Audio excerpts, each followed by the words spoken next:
Hi Phoebe, I've been working on video lessons, and so you're the first student I'm going to create a video lesson for, so I hope that this works out and you can give me feedback about what you think of it.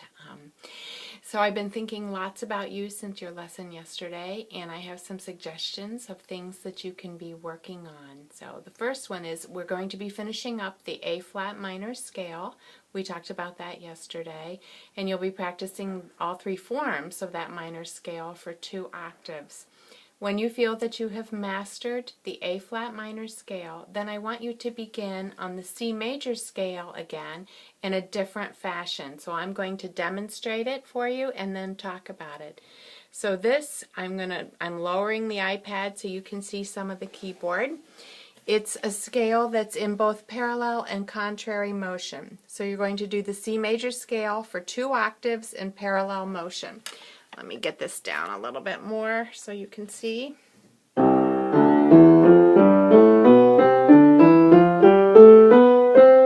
Then, after 2 octaves, I'm going to split and do contrary for 2 octaves. Of contrary motion is that both hands are playing the same fingers at the same time. After 2 octaves of contrary out, I come back in for 2 octaves, and now I'm going up in parallel motion for 2 octaves, and down, then out again,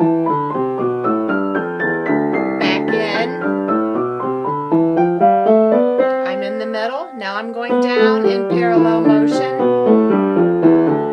and that's the end of it. So once again, up, parallel, split, back in contrary motion, up, parallel, split, back in,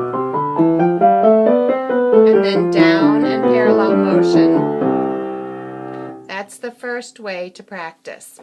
After that, you can begin to work on that same scale for 4 octaves. You've been doing 2 octaves, let's go for 4, and let's start to increase your speed. So if you're doing 4 octaves at a pretty steady tempo, see if you can inch up on the metronome each time you practice just by 1 or 2 clicks, working for speed. So that would be the first scale to be working on, and then of course the arpeggios. Do major, minor, dominant 7th, which would be C, E, G, B flat, C, E, G, B flat, C, and then do the diminished 7th, C, E flat, G flat, B double flat, or A. Those are the pitches that you're going to be doing.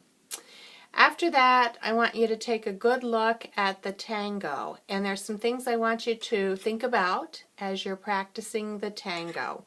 So the first one is that I want you to go to YouTube and to find a YouTube video of an artist named Alicia, A-L-I-C-I-A, de la Rocha, L-A-R-R-O-C-H-A, playing the tango. She's an elderly lady. She's really well known for her interpretations of Spanish music, and I believe she studied with Albinez, and so she does a beautiful interpretation of this piece. And we're going to discover as we listen and watch her perform that this is really not a piece that's played rapidly. So it's worth watching her do this several times. The other thing I also would like for you to listen to is Iberia set of music written by Albinez, I-B-E-R-I-A. And I'm going to type all this up and send it to you so you have it written down. Iberia was one of his earlier compositions, and it originally was deemed unplayable because it was so difficult, but it does reflect the Spanish idioms, and I think that it is worth you listening to. So much can be gained entertained by just listening to great artists and great music. And again, if Alicia De La Rocha is performing Iberia, I would choose her over many other artists to listen to. From there, there's some things we want to talk about, and again, I'm going to move the iPad so that we see the keyboard a little bit and the music. So, unless me. All right. So the tango, as you practice, I want you to keep in mind this is a dance at all times. And so in your head, I want you to be thinking about the dance and what the dancers would be doing. And if you've not seen anybody dance the tango, then again, go find a couple videos of professional ballroom dancers doing tangos. Preferably slower tangos than, you know, ones that are really quickly. The best composer for tangos was Arthur Piazzolla. And again, listen to his tangos. They're beautiful, and he does a great interpretation of tangos and using Spanish and Argentinian influences in the music, and I will send his name in the document also. So remember that the left hand in your tango is your driving rhythmic force. 1 and 2 and 3 and 4 and 1 and 2 and 3.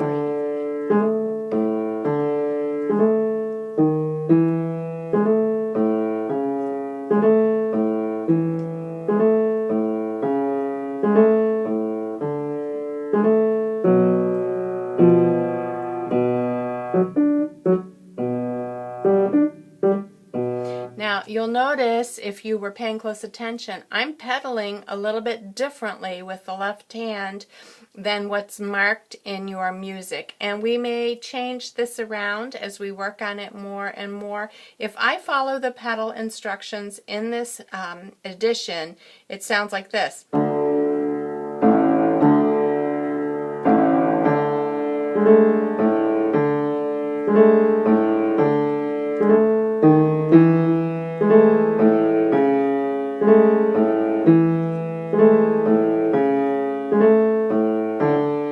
To my ear, that's too muddy. There's too much pedal. I'm pedaling on the first beat of each measure, and then very little pedal on beat 2. And you'll have to play with that on your piano and see. But tango typically is a little bit cleaner than the pedal marking that they have here. Of course, it's hard to know exactly what the editor had in mind because we're not seeing him play it or hearing him or hearing her. When you get to measure 16, there's your typical kind of habanera tango rhythm. And so we kind of want to, you know, play the pedal on beat 1, but then the rest is. And it's really, really important for you to be working on this piece hands alone because there are different things going on. We've got this driving rhythmic force that requires its own type of articulation in the left hand, and then everything in the right hand is legato.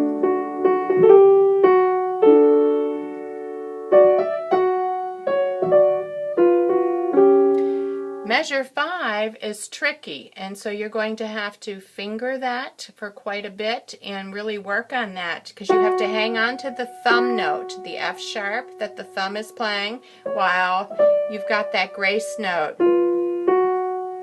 And it's still all legato. So on the and of beat 2, the E sharp and B, I'm playing fingers 1 and 3, 2 to F sharp, and then 1 and 3 on the first beat of measure 6. That may or may not be a fingering that works for you.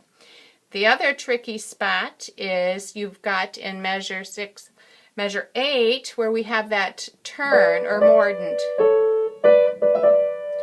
4, 5, 4 is not so easy to do while hanging on to 2. So I take that out and practice that alone also several times. You can also practice double thirds in the key of D major so that you're playing. Let's see, let me get this so you can see my hand a little better. So.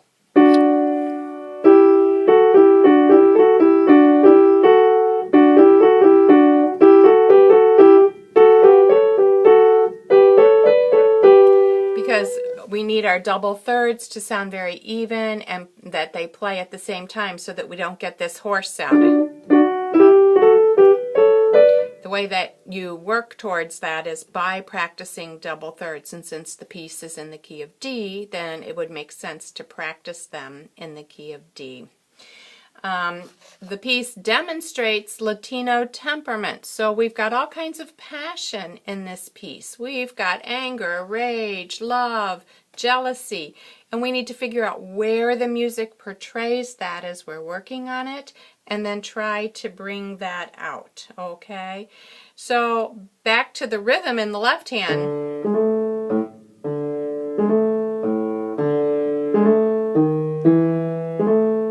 You could even think of that maybe as a drum, just keeping that steady beat as the piece is going on. But again, you know, we talked a little bit about the words ritenuto and taking rubato, taking lots of time and figuring out where we're going to stretch out the music and then where we're going to push it ahead.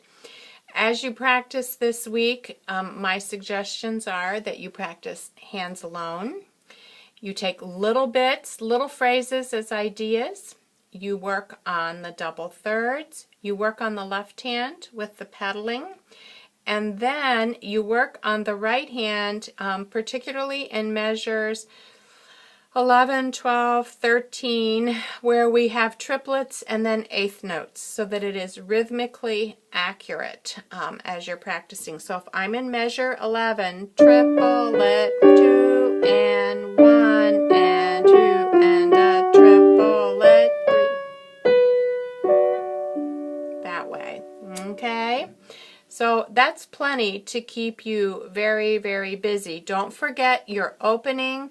Remember how we subdivided it into each beat into 4. So if I think 1, 2, 3, 4, 1, 2, 3, 4, 1, 2, 3, 4, 1, 2, 3, 4, 1. Because that 16th note, that A, leads to the chord. That's how it's got to sound when we get to the polished performance of this piece. If there are terms in here you don't know, then look them up and write down the definition. So I hope this helps you. I look forward to seeing what you do with it, and I hope you have a happy weekend. Talk to you soon.